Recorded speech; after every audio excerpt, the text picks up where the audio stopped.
Good afternoon. Welcome to the Kingston City Land Bank's public committee meeting of the Acquisition, Disposition, and Construction Committee. My name is Mike Hilliard. I am the executive director of the organization. We ask that members of the public limit their comments to no more than 2 minutes per speaker. And with that, I turn it over to Bob Dennison, the chair of the committee. Okay, this will be easy because I'll be dumping it back on Mike's lap in a minute. It's primarily a bunch of updates on where we are with stuff. No actions are necessary. First on the agenda is the RFP for real estate agents to sell some of our houses, or at least 111 Downs. I guess I know you're working on it. I don't know where it is. It is not ready for release yet. I think prioritizing the Henry RFP seemed to be the more immediate thing to get out the door. And I do believe in the context of what we would be asking the broker to do with 111 Downs, that the consensus was to wait until after the pipeline resolution hopefully gets passed by the council to release that. So I am working on it, but it's unfortunately, it's a little bit behind where I wanted it to be, but it is on my list. Yeah, it's not in trouble at all. It's just an update. And the next item is the pipeline resolution. The finance committee passed it, which is a good thing. The newspaper article was favorable, and the mayor's interpretation of it was, I found, comforting. I guess now we wait for the common council meeting on, was it Monday? No, Tuesday? This week coming? No, I think it's actually middle of October. Okay. Or early October, first week of October. October. 3rd, 4th, yeah, something like that. All right, so once that happens, then I think it's a good thing, and I'm anxious to get the common council to pass it. It's not perfect, but I think it gives us a toe in the door, and will help some of our competitors and future partners come to the table. What do you think, Mike? What did I say wrong? No, I agree. I think it's a huge milestone. Thank you to everyone, basically everyone on this call and everyone not on this call at the land bank, who in different forms has been working tirelessly for a really long time to get to this point. So it's a compromise, right? And no one's entirely happy when there's a compromise, but I think it's a good step forward for us to have consistency and transparency and a pipeline future work. It's progress. Yeah. I think. I was just going to ask Mike. I know that the committee, the version of it that they approved, did not include the increased amount that we had previously discussed. So how many? If I recall in your email correct, that there's only actually one home that would, as present, that would fall within these thresholds. Potentially, there are several single-family homes that would be under the threshold, but we've talked about at this committee and outside of this committee some of the challenges with those homes. So homes that we've agreed that we really want to buy, that we think are would fit easily from a financing model. There's just one single-family house, and that still requires the city to take a quiet title action, which they have just commenced, I'm told, this week. So that's 3 to 4 months out from, we hope, resolution getting that resolved. But going forward, it could yield a lot. So yeah, if they actually foreclose upon a dozen this year, as they said, and then those are done properly, et cetera, et cetera. Gotcha. Yes. Okay. And done timely. Part of our challenge is that they have dragged their feet on foreclosures so that the numbers get to be really high. If they did it in 2 years like they're supposed to, then the price of the house for back taxes is going to be reasonable, and it will fit in with our criteria. So, yeah. And the longer the houses sit, the more expensive they get to rehab. There's nothing good about that except for the politics. I guess they get afraid to foreclose. Yeah. So that's good news. We should celebrate that. That's a good thing. Greenkill, update on our buyer. Our buyer is moving forward, it sounds like, and it looks like we won't have to go back to another lottery. that is true. Kyle and I have been working with Pathstone, talking on a weekly basis just to sort of get into the granular details. The selected household at the last board meeting now has a contract that they've signed. I have signed the agreement as well. This is the first step in going to go get a mortgage.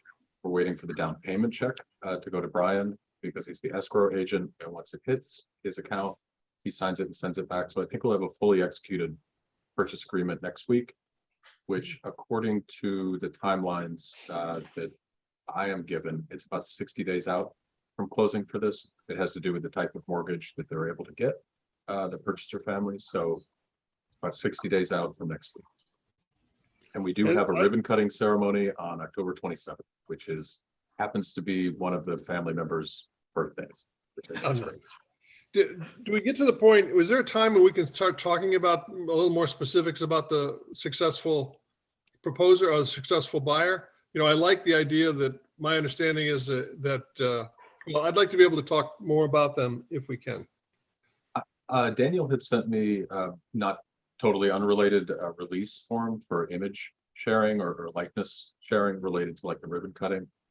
And that's part of it, but I'd also like, they seem, well, I can't speak for them. I think we should ask them.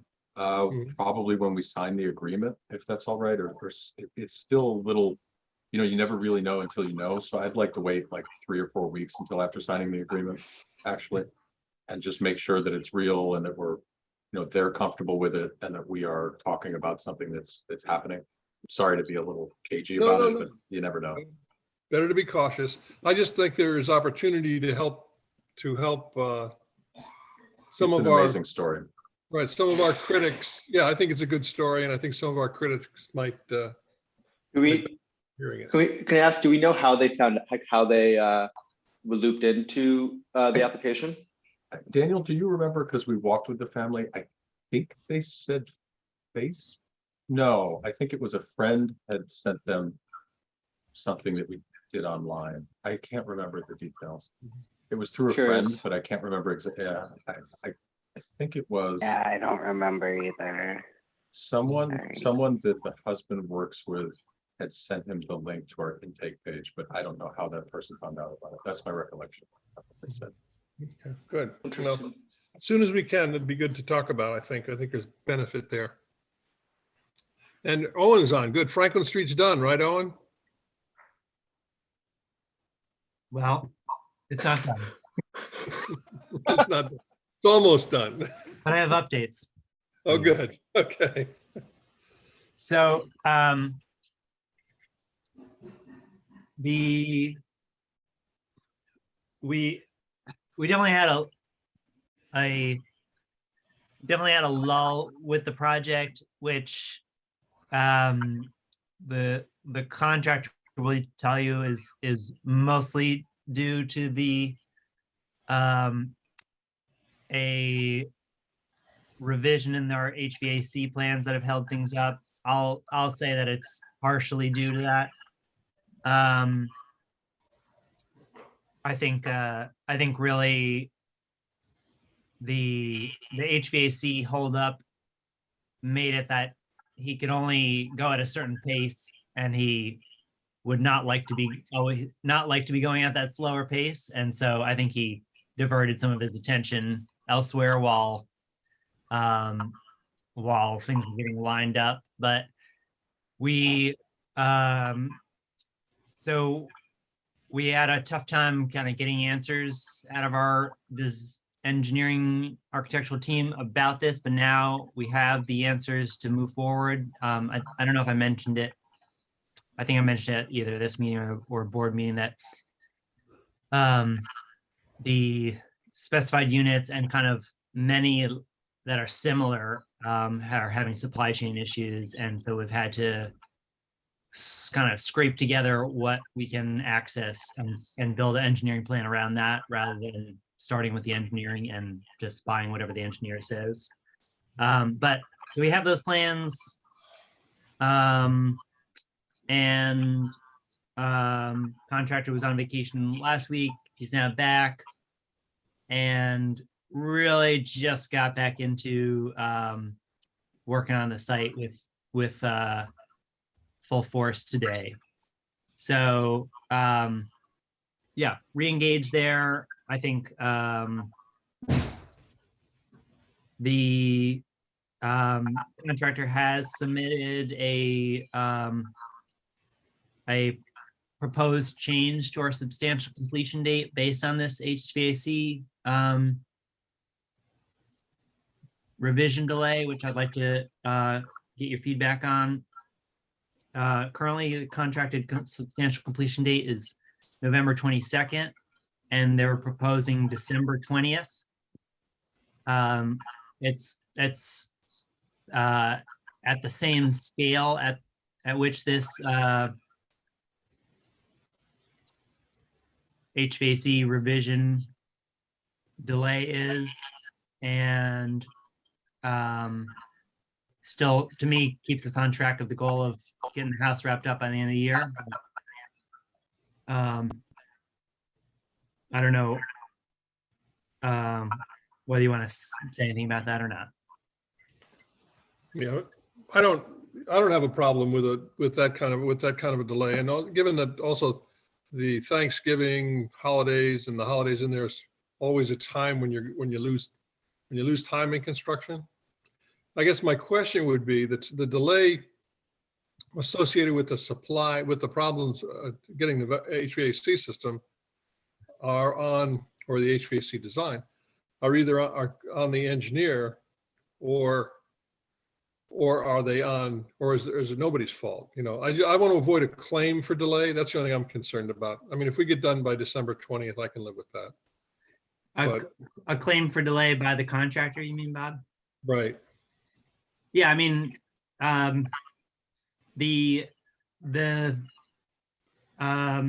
this contractor is not really like savvy enough to make something official sounding as a claim for delay, but I basically am coaching them to like how to communicate with us about it. Like, if we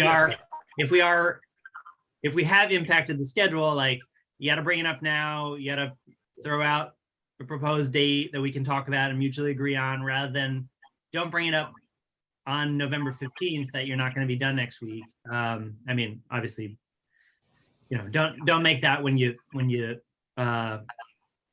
put out a new proposed date. So I think they gave us the heads up that they were willing to, or felt like they could meet the schedule at a certain point, waiting on the engineers. And then we kind of blew past that without being able to provide them with the information. And now they've thrown out a proposed date that seems reasonable to me. So my hope is to tell them that that's okay, and to just try to get things. I feel like we've removed any further impediments for them to get back on going full speed, and so I'd like to just kind of let them do that at this point. So two things from your comments. One is that you think it's probably a reasonable completion date. And the second thing is that you're tutoring this guy, and that's a great thing for you to do. And I think that having him understand that he needs to make a formal request for a revision to his completion date would help him in future projects. Yeah, and that's what he's done for us. I mean, that's what we've, based on my recommendation, is like, he sent us an email that's like, here, due to the HVAC delay, here's what we would like to propose as the substantial completion date. So so if it's all right with you all, then we will incorporate that in the next change order. Yeah, it's fine with me. I think granting the delay is a good idea. Great. I got a couple of other notes on Franklin Street. Well, just to say, I'm hoping to kind of let the dust settle on Legacy Cities before we dig into this issue on Legacy Cities. But basically, as soon as we do, like, this is going to be an issue we're going to deal with all 4 of those homes, as well as these supply issues with these units, just because it's like we basically have the same engineer, identical systems. So I don't really want to get things kind of opened up and trying to change more things right now with it. I just want it to be like have a contract we can sign on it, but we're going to be talking about that next month, basically. The other thing is we requested from the contractor unit pricing on repairing rotted sills at Franklin Street, because part of our plans are to open up the bottom of the siding around this house and put in a new trim piece. Kind of came up with a plan with Daniel and our architect about it, and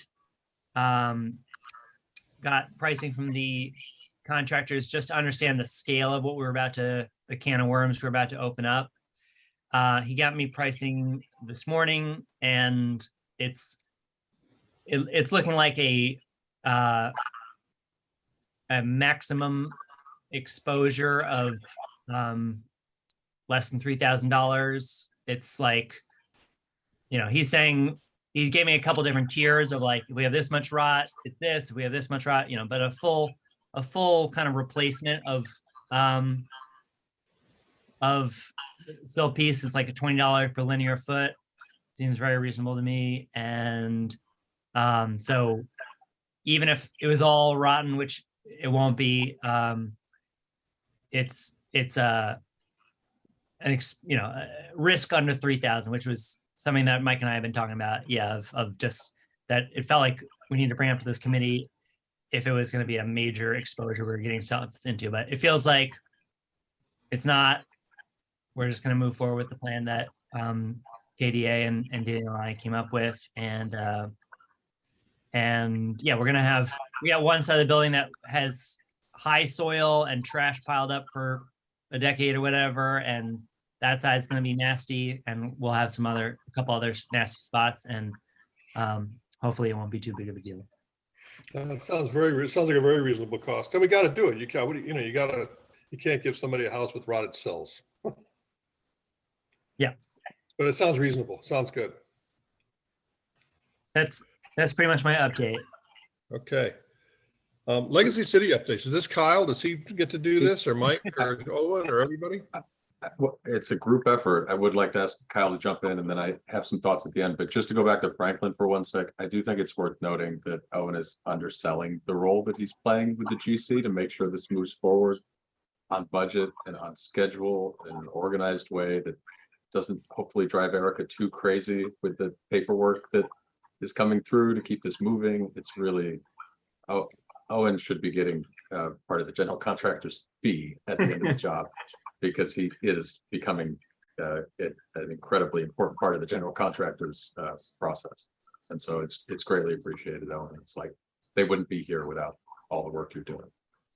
I appreciate that, and it's a little bit a fine line where it's like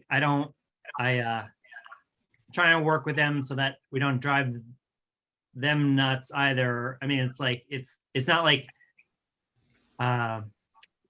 we don't owe it to them, but I'm also, it's like I don't want to lose them emotionally in the process, and that's kind of like the trickier part of it. Is like even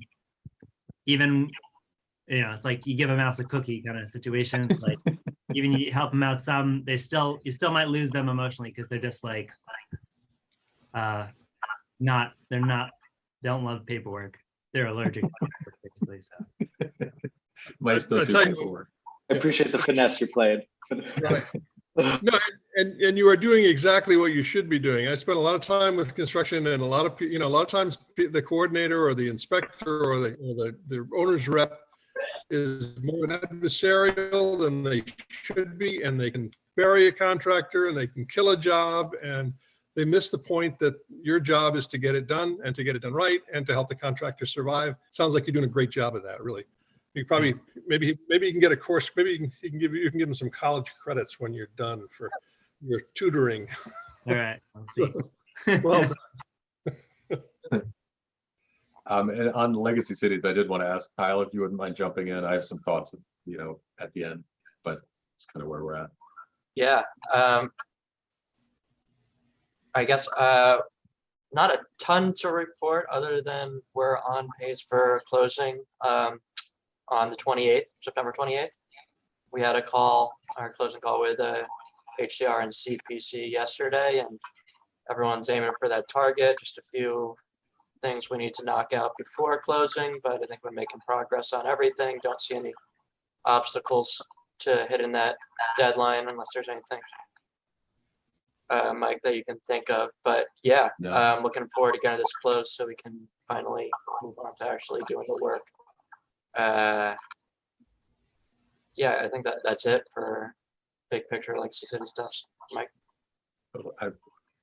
I was just gonna say, I think it's worth noting as often as possible, we're the first group to close in New York State. We're a scrappy bunch of folks. It's all of us on this call, in this room, on all of this, like doing this, and there's no roadmap for most of it. We're kind of making the road while walking. And I'm just really happy that we're at this point. We have a scheduled groundbreaking event coming up, which doesn't seem like much, but I think it's helpful to memorialize and be able to have some external communication around what we're up to the broader community that does this work at large.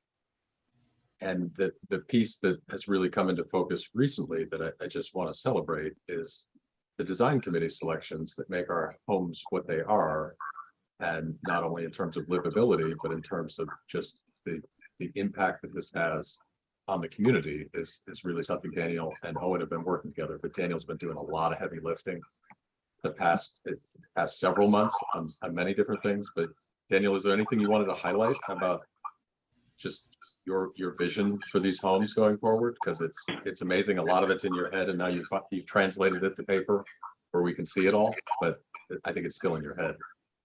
That makes sense. Kinda. I gotta put mood boards together so you can really see. But yeah, I mean, as per usual, trying to make them all feel unique and special without breaking bank and historically sensitive. So 3 of the 4 houses are actually in historic districts, so we like passed approvals on that in our first round, no issues. And the way that we sort of settled on this for Greenkill and Franklin, and now these 4, is basically the committee gets a per house budget for all like fixtures and finishes. They are ambitious and low, but I made them work. So I think across the 4 houses, I'm like $7,000 or so under budget.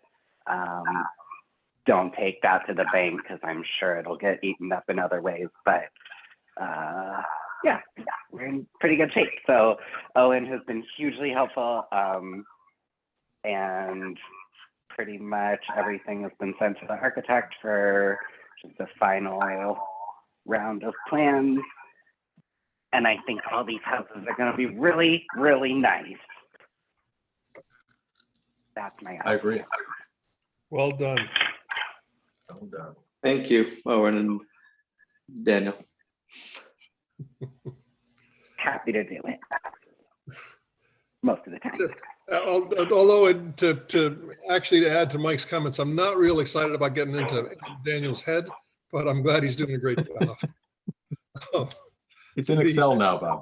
Thank you, Bob. Daniel's head's a bad and dangerous place to be. I suspected that. Henry Street RFP. So,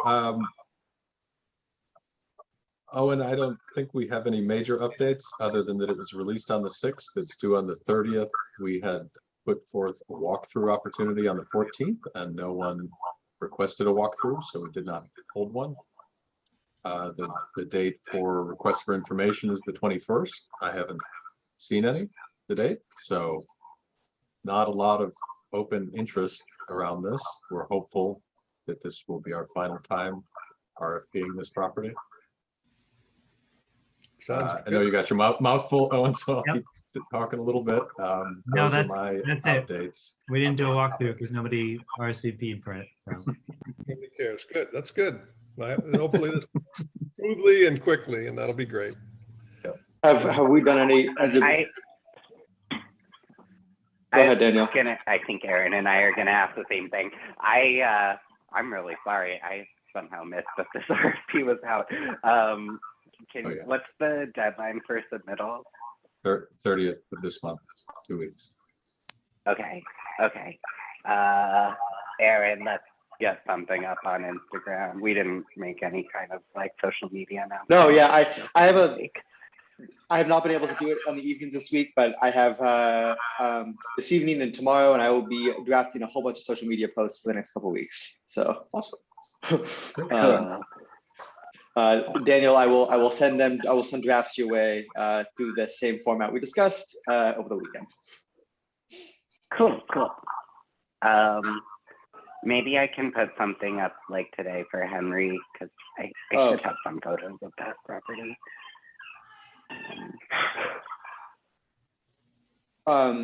Cool. Yeah.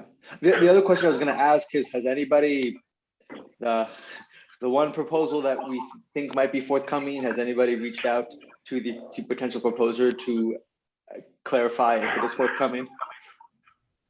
As requested, we made them aware as it became available to the public. They got a copy of the newsletter. So it did go out in our newsletter, if that's helpful. Yeah. I sent out a newsletter post, so 600 people got it. I could see, pretty high engagement the first day as far as opening it, for what that's worth. So, Okay. yes. Good. All right. The last item we have on this is update on Hamilton. We got the check, it's sold, he finished the house. Not quite, not Okay. quite. We're getting there. I checked in with a prospective purchaser, Scott.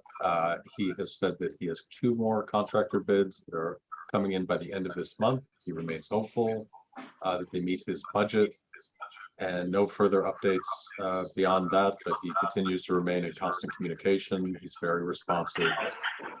He's working very hard on it, I know, and I think he has a great set of plans. So hopefully a better update next month as far as where he's at in terms of pricing and what that looks like in terms of closing. But he probably won't close for a few months at best. Right. As long as he's making progress, we're happy. That's good. It's that. Yep. Was the first GC bid he got within his budget, or was it? So you know? I think the verbal feedback I got without the details was that everybody was kind of over budget or having a hard time feeling comfortable that they wanted to bid. I think he had a few walkaways that did walkthroughs with him. I don't think anyone has met his budget yet, but he's hopeful for the 2 that he has that they will. Good. Yeah, it's kind of a weird house. I can understand that. Does anybody have any new business you want to add to the agenda?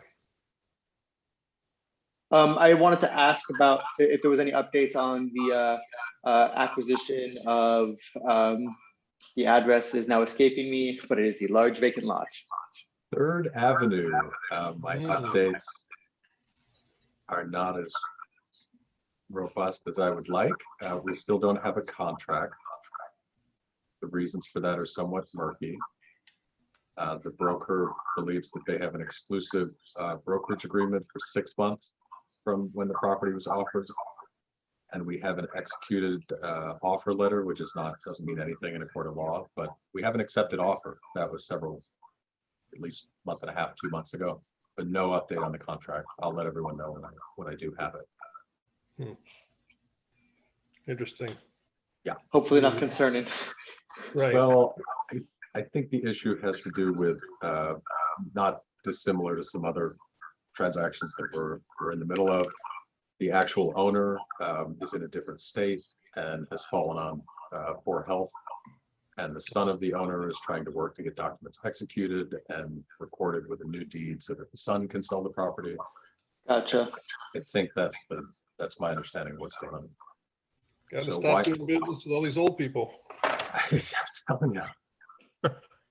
Well, why take a property to market if you can't actually sell it? It's a question I haven't been able to ask the owner. Right. And it's also something they can deal with, I guess, just in like a recording order, like. What do you mean? Like, couldn't the son basically? Oh, I guess the son could serve as a pass-through, right? Couldn't the transaction all occur at once, essentially? In terms of the transfer of deed and the sale of the property, or Yeah, I mean, it would be more complicated, but the father basically the same day that we acquire the property from the son acquires the property from the father. I guess I don't know if that would make it any simpler. I just want a contract. Okay, I can fair work enough. off of a contract. It can say anything, and Brian and I can work on it, and we can get there. But I so far haven't seen it. And the broker's similarly frustrated and has stopped giving deadlines because he's told me a few things he's been told and they slipped. And so, unfortunately, no updates on that. Okay. All right. I don't have anything else. Anybody got anything else? Or we could call it over. Aaron, but just as completely irrelevant, your mother-in-law is building big concrete walls. I'm aware. We should probably stop recording before we talk about my mother. I was gonna say, maybe it should be a motion to adjourn and I can stop recording and then Let's have a we motion can to adjourn. talk about unrelated business, not part of the land bank. Okay, I'll entertain a motion to adjourn. Anybody want to make it? I make it. Aaron I'll made make it. the motion. So moved. All right. I'll second the motion.